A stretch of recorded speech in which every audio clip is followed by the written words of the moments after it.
प्रिय छात्रों, हम लोग भारत के भूगोल में भारतीय मृदा यानी इंडियन सॉइल पढ़ रहे हैं। उसमें आज हम लोग का अंतिम क्लास है। इसके पूर्व में 2 क्लास हम लोग कर चुके हैं, जिसमें पहले क्लास में भारतीय मृदा के आधारभूत तथ्यों का हम लोगों ने अध्ययन किया। दूसरे क्लास में हम लोगों ने भारतीय मृदा का वर्गीकरण कितने प्रकार का पाया जाता है और नवीनतम जो वर्गीकरण है उसका हम लोगों ने कल के क्लास में अध्ययन किया। आमतौर पे जो आज पढ़ाने जा रहे हैं उसको लोग छोड़ देते हैं कि प्रॉब्लम्स ऑफ इंडियन सॉइल यानी भारतीय मृदा की समस्या। हमारे यहाँ मृदा प्राकृतिक रूप से बहुत उच्च गुणवत्ता के साथ प्राचीन काल से ही पाया जा रहा है। यही वजह है कि विश्व के सबसे अधिक जनघनत्व वाले देशों में, लेकिन हमारे यहाँ मृदा पाया जाना समस्या नहीं है।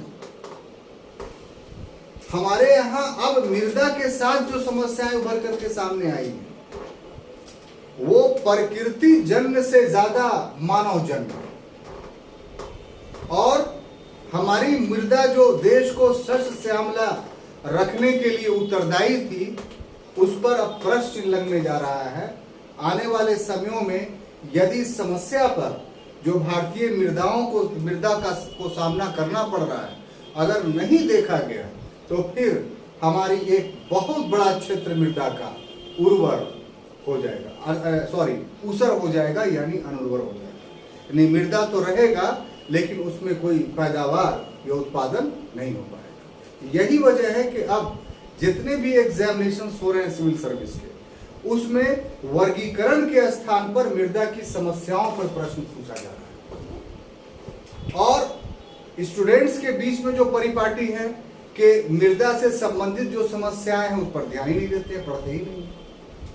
तो मुख्य परीक्षा के दृष्टिकोण से तो बहुत ही इंपॉर्टेंट से ये टॉपिक यानी भारतीय मृदा की समस्याएं, और अभी न्यूनतम रूप से आधुनिक वर्तमान में जो नए डेटा इस समस्या से संबंधित आए हैं उस डेटा के वजह से इस टॉपिक से प्रारंभिक परीक्षा में भी प्रश्न पूछे जा सकते हैं। इसलिए हमारा आपसे निवेदन है कि इस गैर महत्वपूर्ण समझे जाने वाले इस टॉपिक को बहुत महत्व दे करके समझिए। हर टॉपिक के मिर्च मसाला लगा करके नहीं बताया जा सकता है। जिस टॉपिक में डेटा का या आंकड़ों का विवरण देना होता है वो क्लास थोड़ा उबाऊ हो जाता है। उसमें आपसे निवेदन है कि आप जो है उसमें अपना लगाव बनाए रखें और उसको समझिए ताकि आपको डेटा जो है वो सब याद होता चले। तो हम शुरू करते हैं कि साहब भारतीय जो मृदा है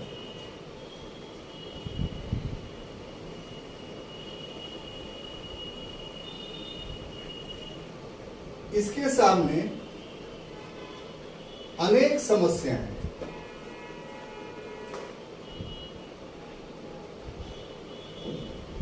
और वो समस्याएं क्या है ये आपको जानना चाहिए। तो उसमें समस्या है मृदा अपरदन का।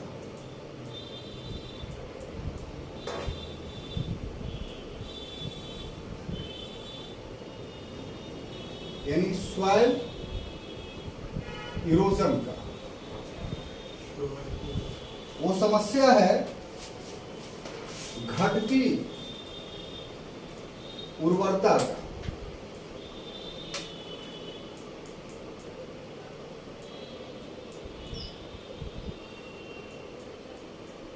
अनफर्टिलिटी का। वो समस्या है जल जमाव का।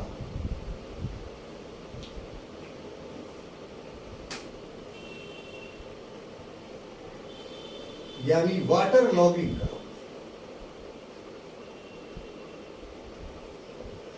वो समस्या है लवणीयता और क्षारीयता का।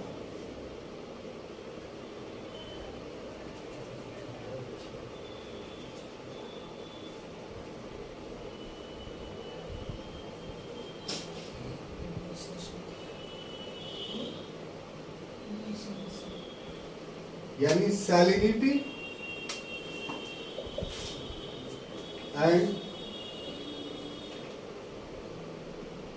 एल्केलाइन का, वो समस्या है मरुस्थलीकरण का।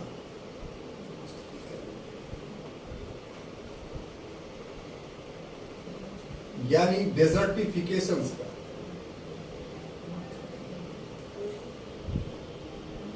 सबसे महत्वपूर्ण बात यह है कि ये जो भी समस्याएं भारतीय मृदा के समक्ष उपस्थित हो रही है, उसमें प्रकृति जन कम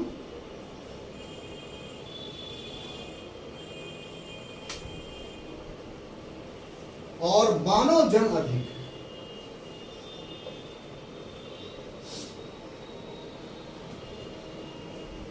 तो इंट्रोडक्शंस में ये एक छोटी सी बात आपको समझनी है और इसी का हम इलोबरेशन करने जा रहे हैं कि भारतीय मृदा के सामने क्या समस्या है साहब, क्या प्रॉब्लम्स है।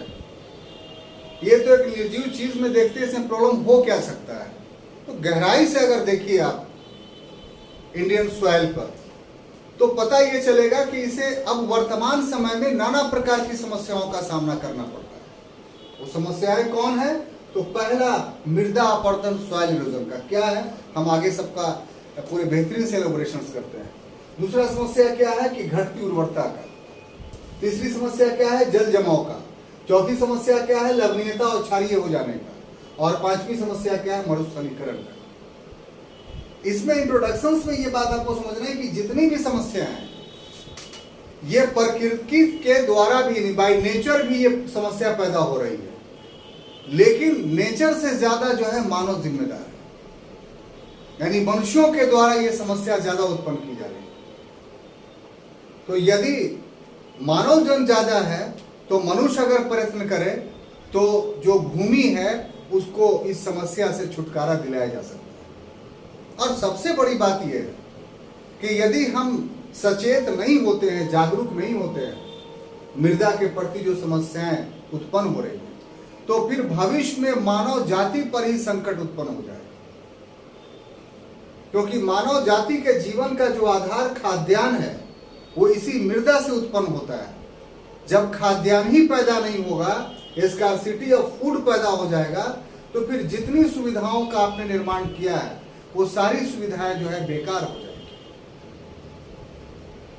क्योंकि आधारभूत सिंगल बेसिक स्ट्रक्चर्स कोई है तो फूड है। एकल आधारभूत अगर कोई वस्तु है जिस पर सारी आधारभूत या उससे अनुषंगी आर्थिक गतिविधियां हैं, वो एक ही है, वो है खाना, वो है फूड। तो इस पर संकट पैदा होने जा रहा है। इसलिए ना सिर्फ एक आप अध्येता के रूप में आपके लिए काफी महत्वपूर्ण है, बल्कि जो अशिक्षित लोग हैं उनके लिए भी काफी महत्वपूर्ण है कि वो इस बात को समझे कि हमारी भूमि के समक्ष जो चुनौतियां हैं वो कौन कौन सी चुनौतियां हैं, इसका सामना कैसे किया जा सकता है, इसका निराकरण कैसे किया जा सकता है। ये सिर्फ किताबों में पढ़ने, ये परीक्षा देने के लिए अनिवार्य नहीं है। ये विषय इस धरती पर रहने वाले या भारत में रहने वाले हर व्यक्तियों के लिए महत्वपूर्ण है। क्योंकि अन्न जब नहीं उपजेगा तो उससे प्रभावित सभी लोग होंगे, कोई एक व्यक्ति नहीं होगा। तो इस तरीके से ये क्लास काफी महत्वपूर्ण है कि आपको परीक्षा में भी अच्छा अंक दिलाएगा और साथ ही साथ समाज में आप एक जागरूक नागरिक बनेंगे। और ऐसा जागरूक नागरिक जो अपने अध्ययन के बल पर जो जागरूक नहीं है उनको भी आप जागरूकता प्रदान करेंगे। और इस तरीके से एक बड़ी समस्या से हमारा देश जो है वो निपटने में सफल हो जाएगा। तो ये एक अध्ययन का विषय नहीं है, ये एक सामाजिक और आर्थिक विषय नहीं है, ये एक अध्ययन का उत्तरदायित्व नहीं है, ये एक सामाजिक और आर्थिक उत्तरदायित्व है जो एक अध्येता के रूप में आपको वहन करना पड़ेगा। क्लियर? तो अब देखिए टॉपिक वाइज हम सबका एक्सप्लेनेशन करते हैं। पहला मुद्दा है मृदा अपरदन, जो पहली समस्या है, यानी सॉइल इरोजन।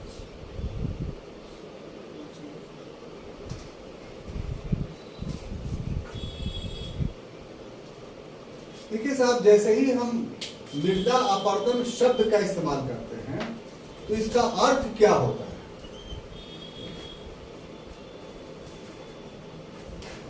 तो अर्थ ये होता है कि मृदा का ऊपरी उर्वर स्तर का जो फर्टाइल लेयर है उसका क्षरण, यानी डिक्रीजमेंट।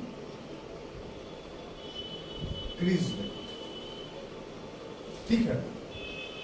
अब ये जो मृदा अपरदन हो रहा है जिसका अर्थ मैंने बताया, इसका कारण बहुत सारा है।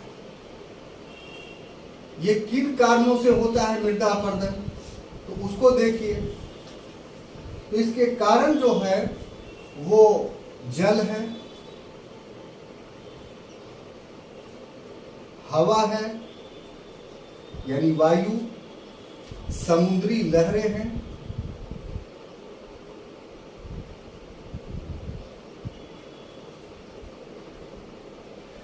इसके अलावा हिमानी और स्थानांतरित कृषि, हिमानी और स्थानांतरित कृषि, इन सभी के वजह से मृदा अपरदन होता है। लेकिन ज्यादा प्रभावशाली जो है वो जल और वायु है, जल और हवा है। अब देखिए, जहां तक जल कारक का हम लोग देखते हैं कि वाटर फैक्टर जो है वो क्या करता है, तो वो 3 तरह का अपरदन करता है। सतही अपरदन,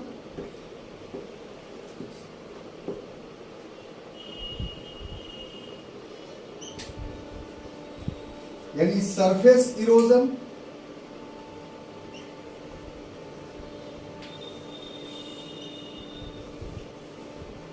दूसरा है उंगलिका अपरदन,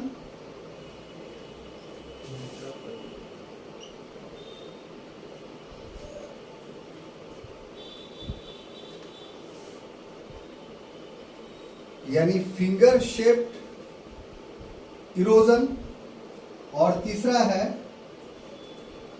गली अपरदन,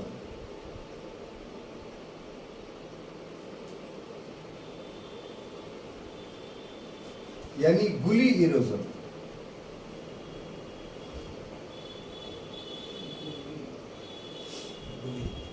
ठीक है। अब देखिए साहब,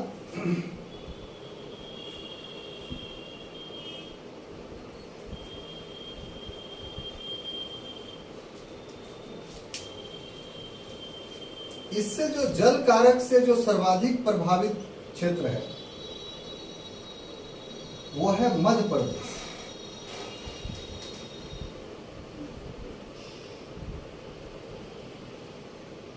उसके बाद है राजस्थान,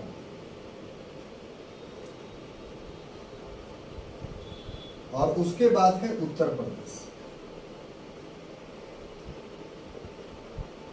ठीक है। अब वायु कारक का जहां तक संबंध है,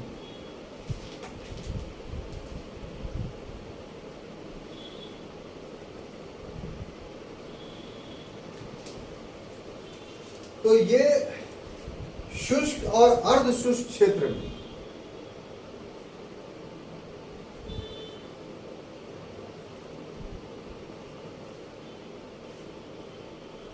यहां प्रभावी है, और इसमें राजस्थान, हरियाणा, पंजाब शामिल है। राजस्थान, हरियाणा और पंजाब का क्षेत्र जो है वो ज्यादा प्रभावित है।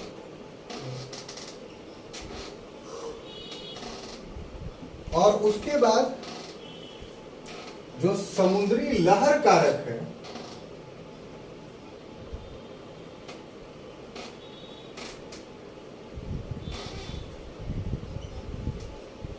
इससे पूर्वी तट और पश्चिमी तट ये प्रभावित है। अगर मृदा अपरदन का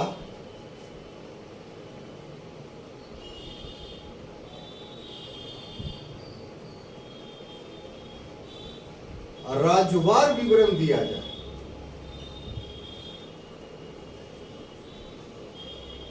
कि कहां सबसे ज्यादा है, इसमें क्रम से देखिए, सर्वाधिक प्रभावित मृदा अपरदन से राजस्थान है, ये प्रथम नंबर पर,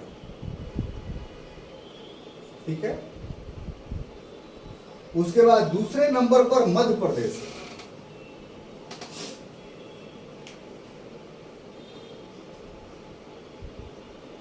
उसके बाद तीसरे नंबर पर उत्तर प्रदेश है, और चौथे नंबर पर गुजरात है।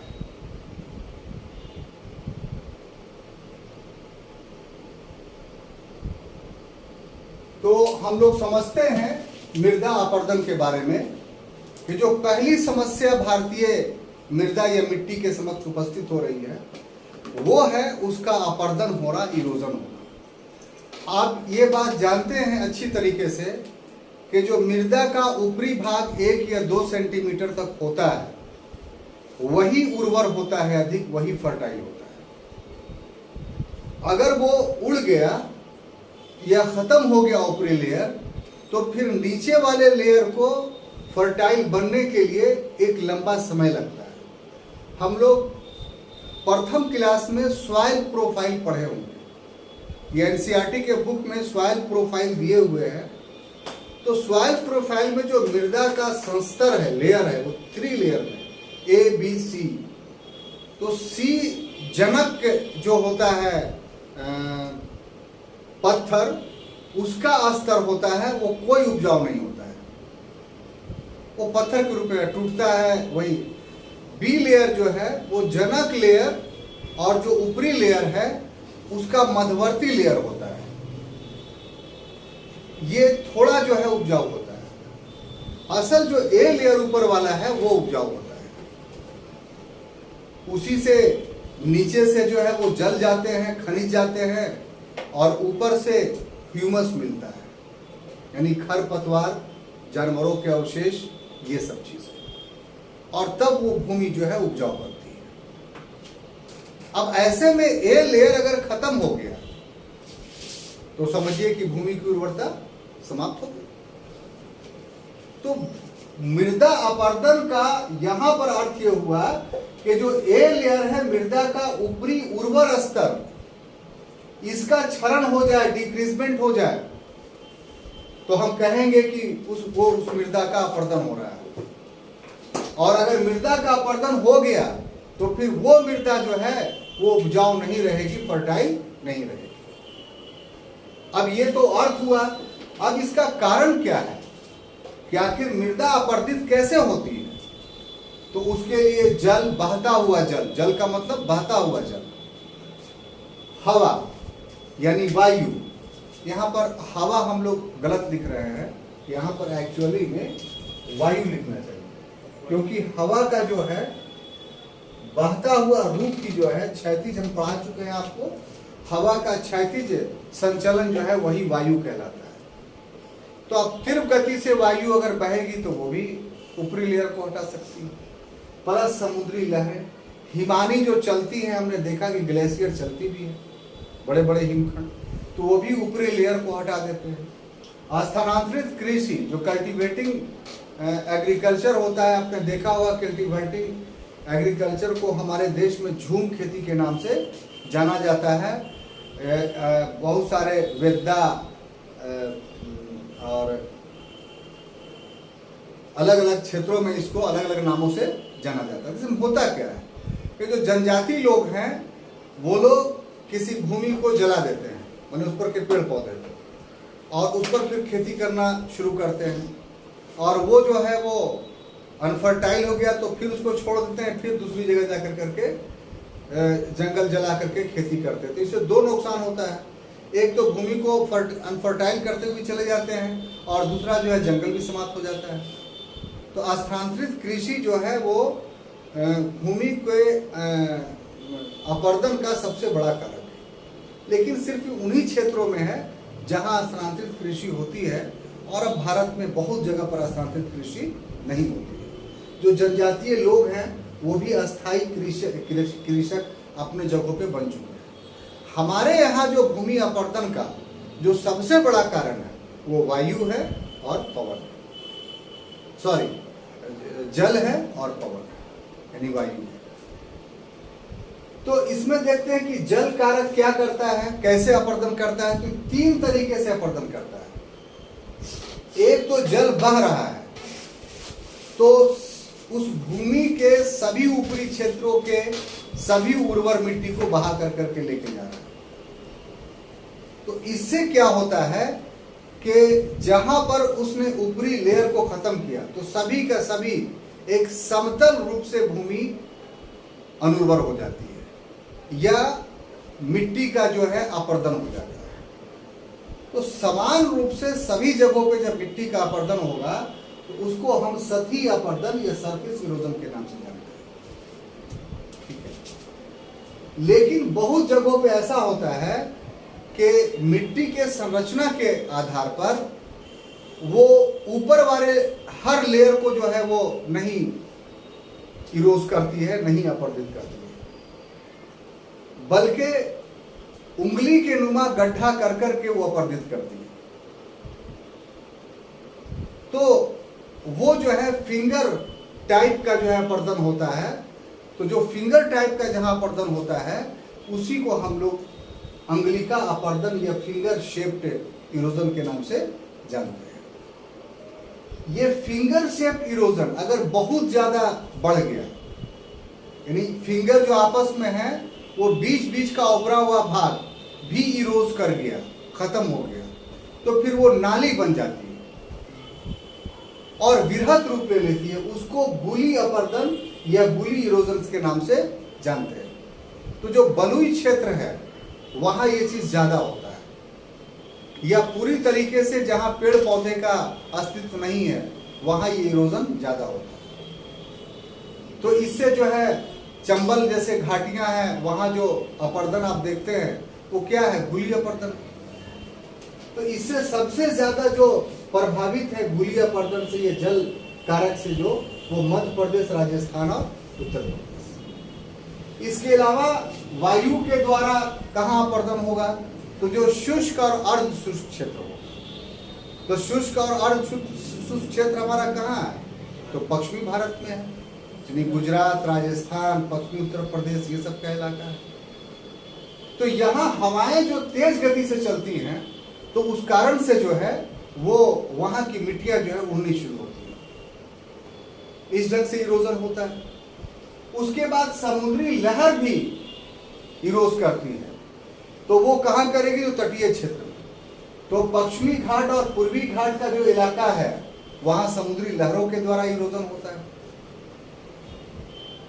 इस प्रकार से मृदा का जो इरोजन हो रहा है वो अगर राज्यवार हम देखें, ये तो सभी जगह वायु और जल के माध्यम से हो रहा है। तटीय क्षेत्रों में समुद्री लहरों के द्वारा हो रहा है। जहां पर्वतीय क्षेत्र है और जहां जनजातियां रहती हैं वहां अल्प मात्रा में झूम खेती या स्थानांतरित कृषि से भी हो रहा है। जो पर्वतीय क्षेत्र है वहां ग्लेशियर अगर चल रहा है तो उससे भी हो रहा है। लेकिन सबसे बड़ा प्रभावी कारक सिर्फ 2 ही है, जल और वायु या पवन। तो ऐसी परिस्थिति में ये सभी कारकों को अगर मिला करके देखें जल और वायु को, तो राज्यवार में सबसे ज्यादा जो अपरदन जहां हो रहा है वो फर्स्ट नंबर पे राजस्थान है, दूसरे नंबर पे मध्य प्रदेश, तीसरे नंबर पे उत्तर प्रदेश और चौथे नंबर पर गुजरात है। अब देखिए, हमने कहा कि ये टॉपिक आपके लिए मुख्य परीक्षा के लिए ज्यादा और प्रारंभिक परीक्षा के लिए कम। तो मुख्य परीक्षा के लिए मृदा अपरदन की ये सारी बातें लिखनी पड़ेगी, लेकिन प्रारंभिक परीक्षा में ये जो सीक्वेंस है राजस्थान, मध्य प्रदेश, उत्तर प्रदेश और गुजरात, ये आपके लिए इंपॉर्टेंट होता है कि मृदा अपरदन से सबसे प्रभावित जो राज्य हैं उसको बढ़ते क्रम या घटते क्रम में सजाइए। तो यदि इसको ध्यान देकर के आप नहीं पढ़ते हैं क्लास में तो ये क्वेश्चंस आपके लिए बहुत ही टफ हो जाएंगे। इसलिए क्लास का महत्व इस तरीके से है कि आप अपने घर में पढ़ने के क्रम में पुस्तक हो, ये सब चीज बाईपास करते हुए जाते हैं। क्लास की महत्ता यहीं पर साबित होती है कि क्लास में ये चीज बाईपास नहीं होता है, क्योंकि म्यूचुअल डिस्कशंस आप कर रहे हैं तो यहीं पर आपके दिमाग में एक खाका बन जाता है कि नहीं, राजस्थान, मध्य प्रदेश, उत्तर प्रदेश और गुजरात। अब देखिए यहां पर गौर से कि वो क्या देगा, राजस्थान, गुजरात। तो आप अगर याद किए हुए नहीं रहेगा तो कंफ्यूज कर जाएगा कि नहीं, पश्चिमी क्षेत्र न है तो राजस्थान गुजरात पहले होगा। लेकिन इरोजन के मामले में क्या है, राजस्थान के बाद सेकंड नंबर पर मध्य प्रदेश आ रहा है और थर्ड नंबर पर उत्तर प्रदेश और फोर्थ पर गुजरात। तो ये जो संरचना उभर करके प्रश्न की आ रही है, ये आपके लिए इंपॉर्टेंट हो जाता है सिविल सर्विस। क्लियर? अब देखिए साहब, अगला जो हम लोग टॉपिक उठाएंगे वो है घटती हुई उर्वरता।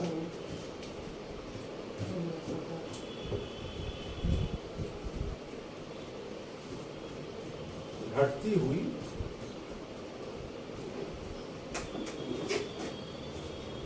उर्वरता, डिक्लाइन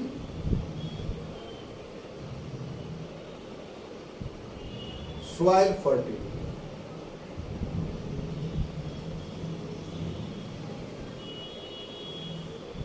ये कैसी समस्या है?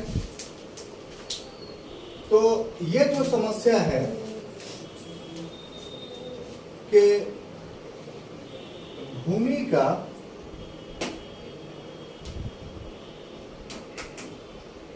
अधिक दोहन,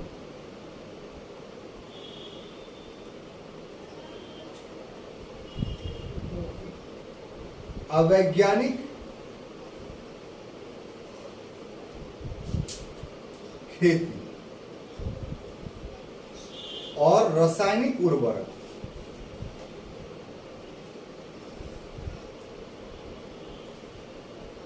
ये तीन कारक ऐसे हैं जो भूमि को जो है अनुर्वर कर रहे हैं।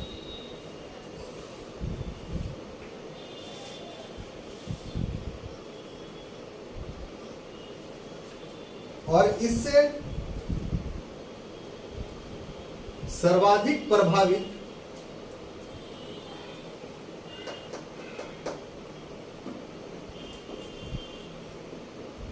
जो राज्य हैं वो पंजाब, हरियाणा और पश्चिमी उत्तर प्रदेश है।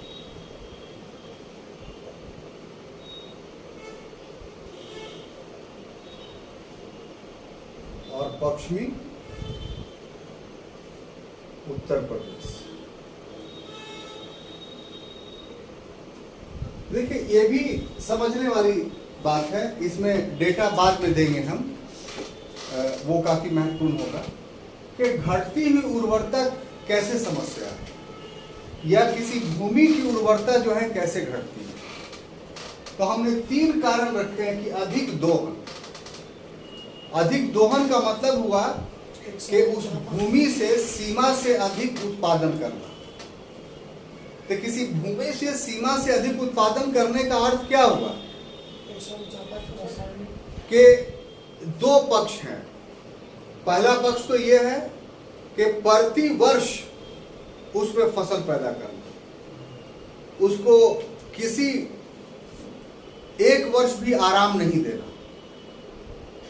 और दूसरा पक्ष यह है कि एक वर्ष में एक से अधिक फसल पैदा करना। अब देखिए दो पक्ष को आपको समझना होगा। इस दो पक्ष को समझने के लिए भूमि के प्रकार पर आपको जाना पड़ेगा। कुछ भूमि ऐसी होती है जिसको जो काफी उर्वर होती है, उसको मुगल काल में पोलज बुलाया जाता था, याद है। दूसरी भूमि ऐसी होती है कि जिसमें उतनी उर्वरता नहीं होती है लेकिन उर्वरता होती है, पोलज के तरह नहीं। तो ऐसे को चाचर बोलते थे, याद है। और कुछ भूमि ऐसी होती है कि जो कम फर्टाइल होती है बाय नेचर, भूमि का वर्गीकरण हम लोग कल पढ़े हैं, तो जलोढ़ मृदा पढ़े हैं, काली मृदा पढ़े हैं, लाल मृदा पढ़े हैं, लेटराइट मृदा पढ़े हैं, पर्वतीय मृदा पढ़े हैं, मरुस्थलीय मृदा पढ़े हैं। तो जो मुगलों ने पोलज, चाचर, पर्ती, बंजर का विभाजन किया था अपने समय में, उसको हम लोग आजकल जो पढ़ रहे हैं वो किस रूप में पढ़ रहे हैं? तो अलुवियल सॉइल, जलोढ़ मृदा के रूप में पढ़ रहे हैं, काली मृदा, रेगुर सॉइल के रूप में पढ़ रहे हैं, लेटराइट मृदा, लाल मृदा के रूप में पढ़ रहे हैं। ये सब मृदाएं क्या है? सबसे ज्यादा उपजाऊ कौन है? तो जलोढ़ मृदा है। उसके बाद कौन है? तो काली मृदा है। उसके बाद कौन है भाई? तो लाल मृदा है। उसके बाद कौन है? तो लेटराइट मृदा है। तो अब देखिए कि जो मृदा जलोढ़ है, उससे एक ही फसल में, एक ही वर्ष में अगर 2-3 फसलें उस पर पैदा कर रहे हैं, तो इसका मतलब आप उसका अधिक दोहन कर रहे हैं। अगर 3 फसलें आप ले रहे हैं तो उसकी जगह पर 2 लीजिए, 1 लीजिए, तो उसकी फर्टिलिटी बनी रहेगी। अब कोई लेटराइट मृदा है या लाल मृदा है, तो उसमें आप प्रति वर्ष फसल ले रहे हैं, तो उसका दोहन कर रहे हैं आप अधिक। उसमें उसको 1-1 साल के गैप कर करके जो है वो आप उसमें फसल बोइए, तो ये होगा कि आप दोहन नहीं कर रहे। अब देखिए, बढ़ती हुई जनसंख्या एक ऐसा समस्या हमारे सामने उभर करके सामने आई कि अधिक उत्पादन करना हमारे लिए अनिवार्य बन गया, नहीं तो लोग भूखों मरेंगे। तो इस तरीके से मजबूरी में जो है वो हमने भूमि का दोहन करना शुरू किया। तो इससे क्या हुआ? ये भूमि अनफर्टाइल होनी शुरू हुई। और इसके लिए उत्तरदायी कौन है?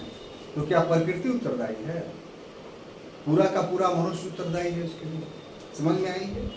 तो ये अति दोहन का मतलब ये हुआ। अवैज्ञानिक खेती का मतलब क्या हुआ? कि हम लोग के यहाँ मुख्य खाद्य पदार्थ जो है वो चावल और गेहूं है। अधिक लोग जो है चावल और गेहूं का इस्तेमाल करते हैं, तो इसकी अधिक आवश्यकता है, ये बाजार में अधिक बिकता है। तो ऐसी परिस्थिति में किसान यही 2 फसलों को पैदा करता है। जबकि वैज्ञानिक तरीके से अगर खेती किया जाए तो उसका तरीका यह है कि एक खरीफ और रबी के बीच में जो है वो एक दलहनी फसल बोया जाए। दलहनी फसल का फायदा यह है कि उसमें नाइट्रोजन फिक्सेशन हो जाता है, नाइट्रोजन का स्थिरीकरण हो जाता है, जिससे भूमि पुनः रिचार्ज हो जाती है, भूमि पुनः उर्वर हो जाती है। तो चावल और गेहूं का खेती करना एक वर्ष में एक ही भूमि पर, ये वैज्ञानिक है। अवैज्ञानिक खेती नॉन साइंटिफिक एग्रीकल्चर कहलाती है, जो हमारे देश में व्यापक पैमाने पर होता है। तीसरा कि अधिक उत्पादन के लिए हम लोग रासायनिक उर्वरकों का प्रयोग कर रहे हैं। रासायनिक उर्वरक क्या है? कि मिट्टी की प्राकृतिक उर्वरा शक्ति को समाप्त कर देते हैं। जैसे आप इसको ऐसे देखिए कि आप जो है वो खाना खाते हैं, तो खाना खाते हैं तो आपका स्टोमक पूरा प्रोसेस को संपन्न करता है, तो एक्टिव रहता है वो। अब खाना नहीं खा करके टैबलेट खाइए या पानी चढ़ा करके मिनरल्स या विटामिन या प्रोटीन ले लीजिए, तो क्या होगा? आपका ऑर्गन काम करना बंद कर देगा, एक समय आएगा। होता है ना? तो मिट्टी का जो नेचुरल स्थिति है वो ये कि वो खुद जो है वो अपने लिए उर्वरता पैदा करने की सलाहियत रखती है। तो आर्टिफिशियल अगर उर्वरता प्रदान करते हैं तो उसका प्राकृतिक उर्वरता जो है वो समाप्त हो जाती है। तो अधिक उत्पादन के लिए यदि रसायनों का आप इस्तेमाल कर रहे हैं तो 1 साल 2 साल तो आपको अधिक उर्वरता मिल जाती है, आर्टिफिशियल रूप से अधिक उत्पादन हो जाता है, लेकिन कालांतर में वो भूमि जो है ऊसर होनी शुरू हो जाती है। तो इस तरीके से इन 3 कारकों से भूमि अनउर्वर हो रही है, और इससे सर्वाधिक प्रभावित क्षेत्र जो है वो पंजाब, हरियाणा और पश्चिमी उत्तर प्रदेश है। यहाँ के किसान हर साल, यहाँ के किसानों को लागत अधिक लगता है। क्यों? कि हर साल वो अधिक उत्पादन प्राप्त करने के लिए वो अधिक उर्वरक का इस्तेमाल करते हैं। इसलिए इस क्षेत्र का गेहूं या चावल आपके पास आएगा तो खाने में कोई टेस्ट नहीं लगेगा। क्यों? क्योंकि ये फर्टिलाइजर से पैदा किया हुआ है। ये जो मूल प्राकृतिक संरचना है उत्पादन का, उससे हट करके किया जा रहा है। लेकिन हमारे बिहार में कम फर्टिलाइजर का इस्तेमाल होता है, तो यहाँ के चावल और गेहूं का आप अगर प्रयोग करते हैं तो आपको लगता है ज़्यादा टेस्ट बनिस्बत पंजाब और हरियाणा और पश्चिमी उत्तर प्रदेश के चावल और गेहूं से। ये आप व्यवहारिक रूप से अनुभव करते होंगे। तो इसको बोलते हैं घटती हुई उर्वरता। उसमें इतनी सारी बातें आपको जाननी है और समझनी है। अब आगे आते हैं कि जो तीसरा टॉपिक हम लोग को पढ़ना है वो है जल जमाव, वाटर लॉगिंग।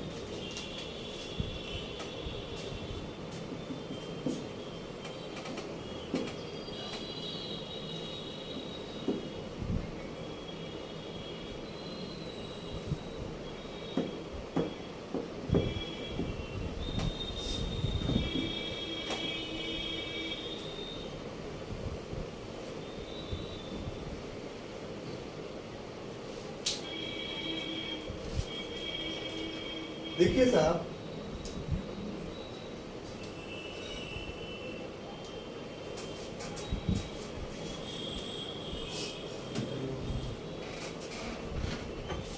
इस जल जमाव का जो कारक है, फैक्टर है, वो क्या क्या है? तो नहर है,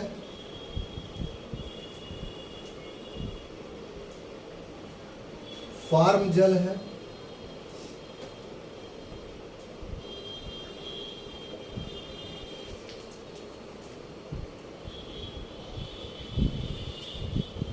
गति अवरोध है,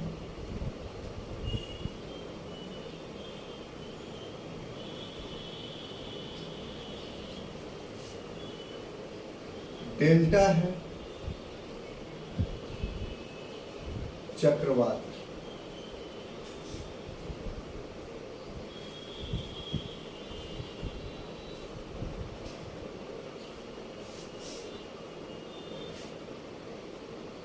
इसका उपाय क्या है?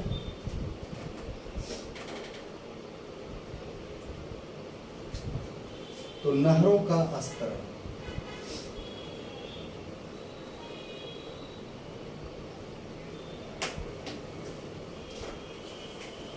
यानी लीनिंग। प्रभावित जो क्षेत्र है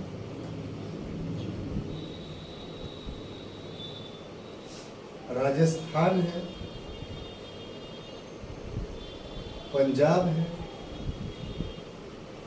हरियाणा।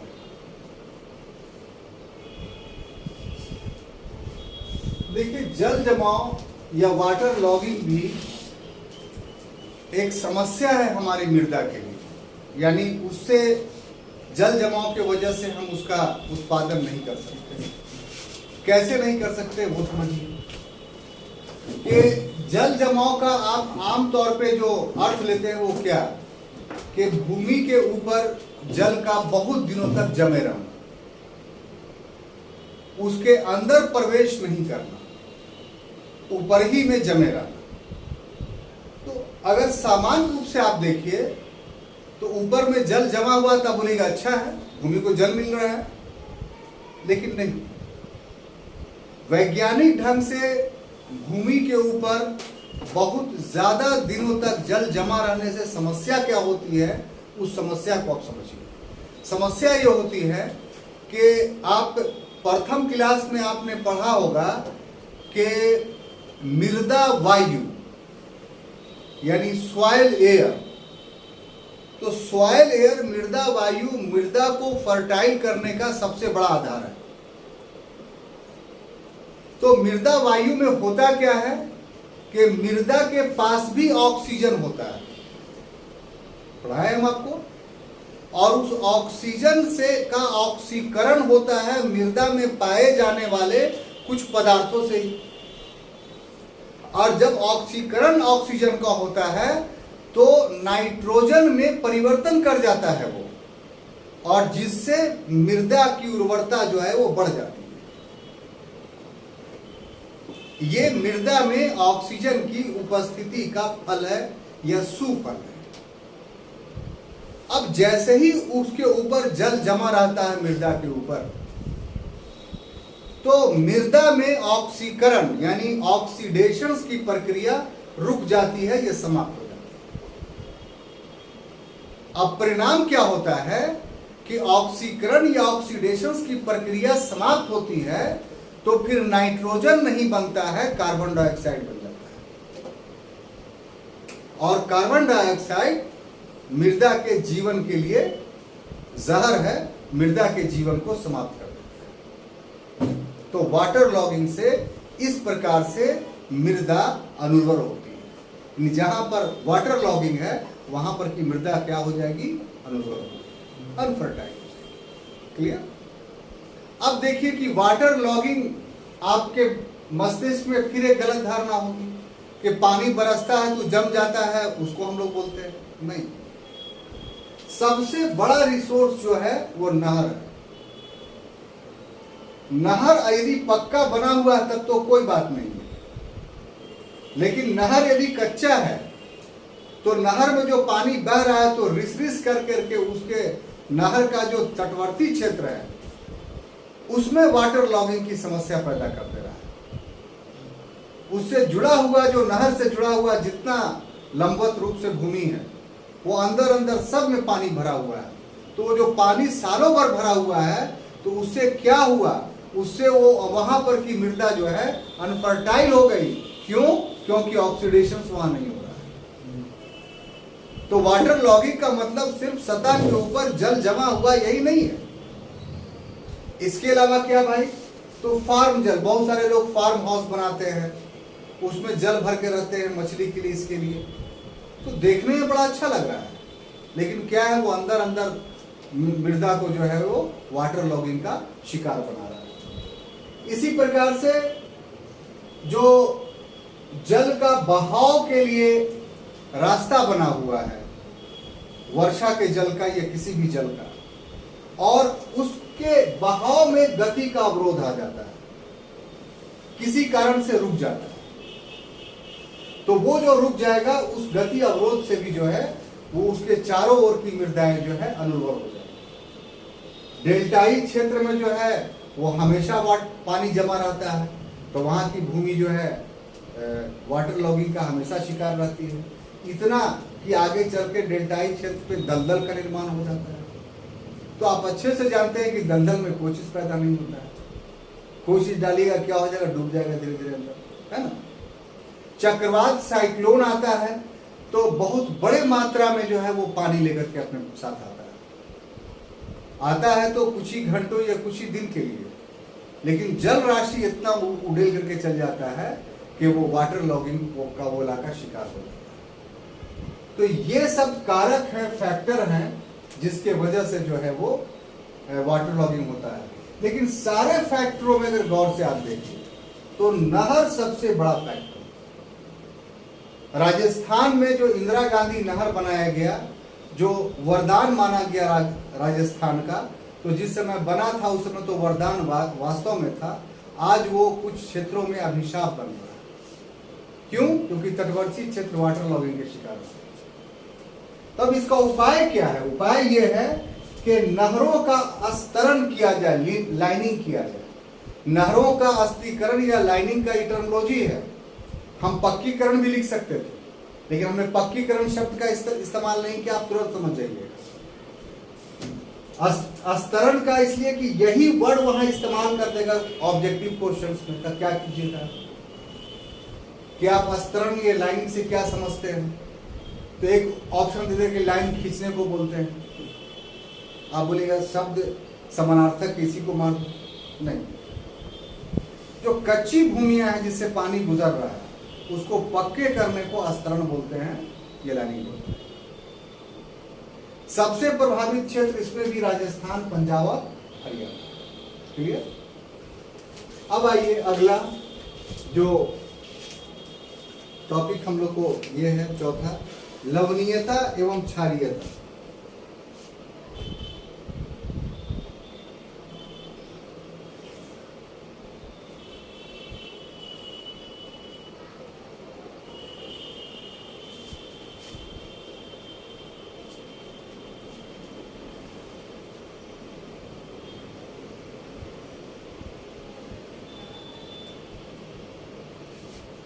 यानी सैलिनिटी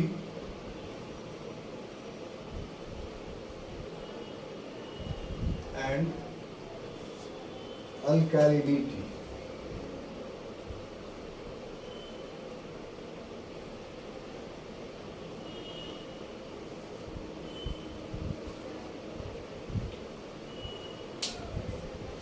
देखिए साहब कि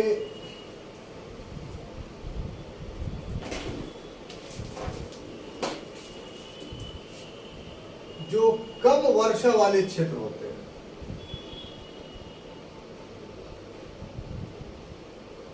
कम वर्षा वाले क्षेत्र, तो इस कम वर्षा वाले क्षेत्र में वाष्पीकरण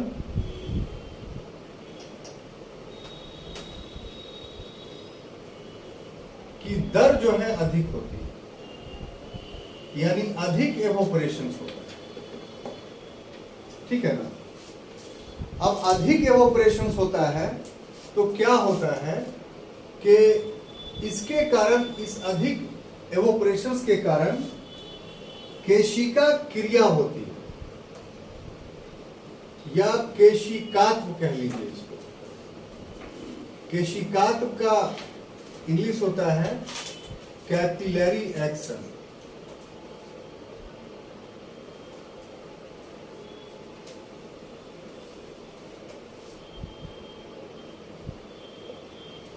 अब इस केशिकात्व के कारण जो भूमि के अंदर सोडियम है,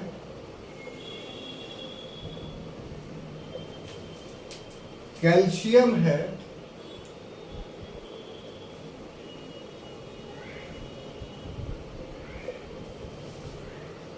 मैग्नीज के लवण हैं,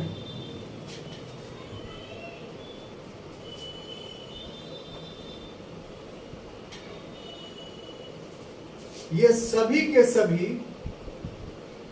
भूमि के ऊपर आ जाते हैं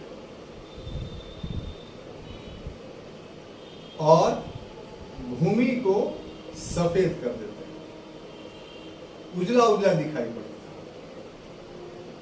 इसी को सैलिनिटी ऑफ लैंड या अल्कैलिनिटी ऑफ लैंड कहा जाता है। तो जो क्षेत्र कम मतलब वर्षा वाले हैं, वहां क्या होगा, वाष्पीकरण अधिक होगा।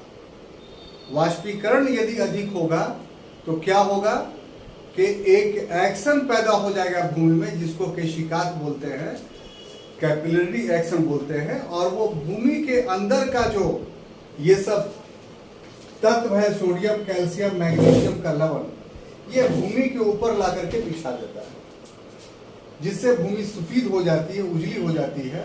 और ये लक्षण होता है किसका, तो लवणता अधिक होने का या क्षारीय अधिक होने का। और अगर भूमि अधिक लवणीय और क्षारीय हो जाएगी तो वो भूमि ऊसर हो जाएगी। इन्हीं सभी भूमि को पंजाब, हरियाणा, पश्चिमी उत्तर प्रदेश में रे, कल्लर, खूर, हूड़, ये सब नामों से जाना जाता है। क्लियर। अब देखिए अंतिम बच गया है इसका कि मरुस्थलीकरण।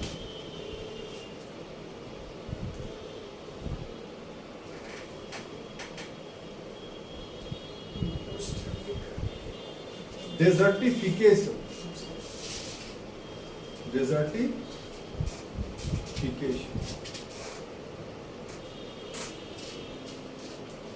तो देखिए साहब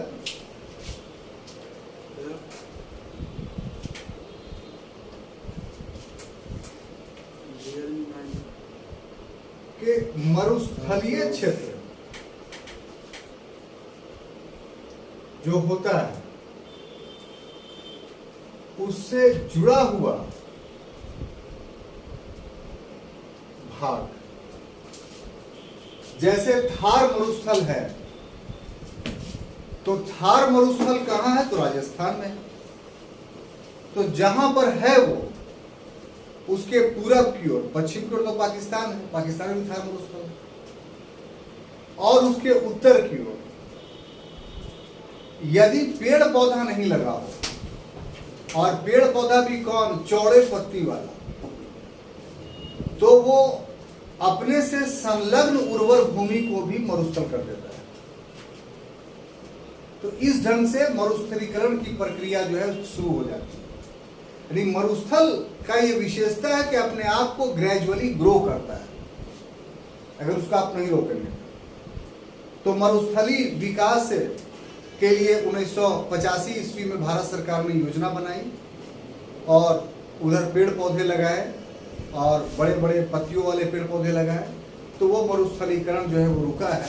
साथ ही साथ उन मरुस्थलों में नहरों का जाल बिछा करके जो है वो उसकी भूमि को जो है वो मरुस्थलहीन करने की कोशिश की जा रही है। तो कहने का अर्थ है कि ये वो 5 कारक हैं जिन कारकों से का सामना भारतीय मृदा को एक समस्या के रूप में करनी पड़ रही है, और ये 5 समस्या को आपको जानना पड़ेगा, समझना पड़ेगा। एग्जामिनेशंस में, सिविल सर्विस में अगर देखा जाए तो आपको 250 शब्दों में इसको लिखना पड़ेगा। तो आप देख लीजिए कि इसको आप 250 शब्दों में आराम से लिख सकते हैं 5 चीज़ों को, जिस ढंग से समझें। यदि बीपीएससी की बात आप कीजिए तो आपको 8 क्वेश्चंस बीपीएससी में रहेंगे, उसमें से मान लिया कि एक क्वेश्चन एक आपको दे दिया गया, तो आप मान के चलिए कि 350-400 वर्ड में आप लिखेंगे। तो यहाँ के लिए भी आपके पास मटेरियल्स। अब देखिए कुछ आंकड़ों की बात हम लोग करते हैं। हमने शुरू में ही कहा था कि कुछ आंकड़ों का बात किया जाए।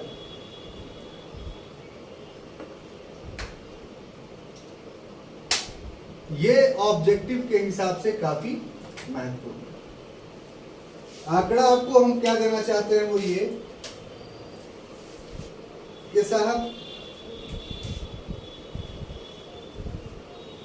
पहला आंकड़ा अवनलिका।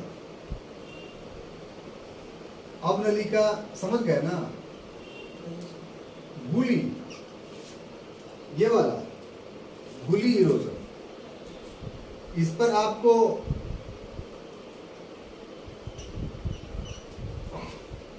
योजना में छपा भी है, वो भी आप पढ़ सकते हैं। तो वो 2 मिलियन हेक्टेयर, 2 मिलियन हेक्टेयर भूमि गुली अपर्दन का शिकार है। ठीक है। उसके बाद जल जमाव यानी वाटर लॉगिंग से हमारे यहाँ जो भूमि प्रभावित है वो 1.66 मिलियन हेक्टेयर। ठीक है। उसके बाद स्थानांतरित कृषि से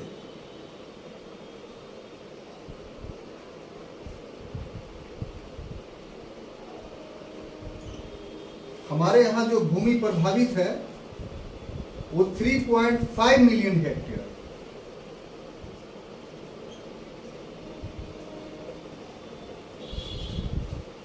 उसके बाद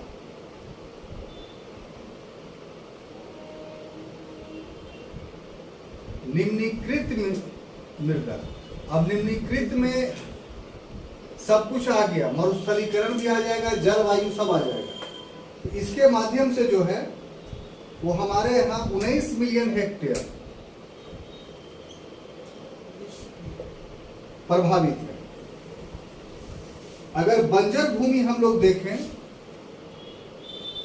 अपने देश में कि कितना है, तो बंजर भूमि हमारे पास 13.9 मिलियन हेक्टेयर है। 13.9 मिलियन हेक्टेयर। तो ये सब चीजें हैं। अब एक अगला टॉपिक हम बताना चाहते हैं जो बिना इसके बताए हुए अधूरा रह जाएगा, कि इसका मृदा संरक्षण हम लोग कैसे करें।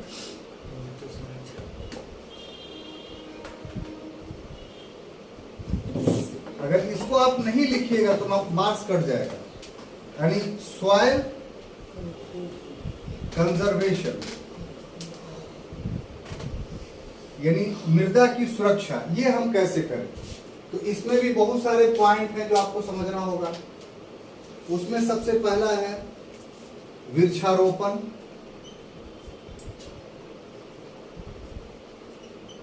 यानी वृक्ष लगाइए, ये तरीका है। दूसरा है वृक्षों की कटाई पर प्रतिबंध, यानी सिर्फ वृक्ष लगाइए ही नहीं, जो पूर्व का वृक्ष है उस पर रोक लगाइए, वो नहीं कटे। समोच्च रेखा खेती यानी कॉन्टूर एग्रीकल्चर समझाते हैं। उसके बाद है बाढ़ नियंत्रण,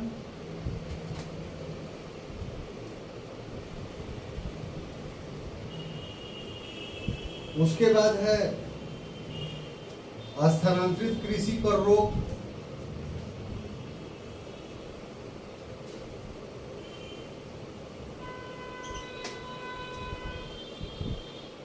उसके बाद दीर्घ परती भूमि,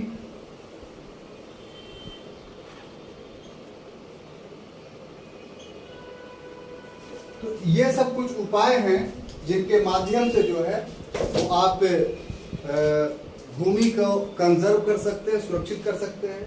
इसमें समझाने वाली बात है समुच्च रेखा कॉन्टूर कृषि। जो पर्वतीय क्षेत्र है तो वो ढाल नुमा होता है, बारिश होती है तो पूरा उर्वर मिट्टी बह जाता है।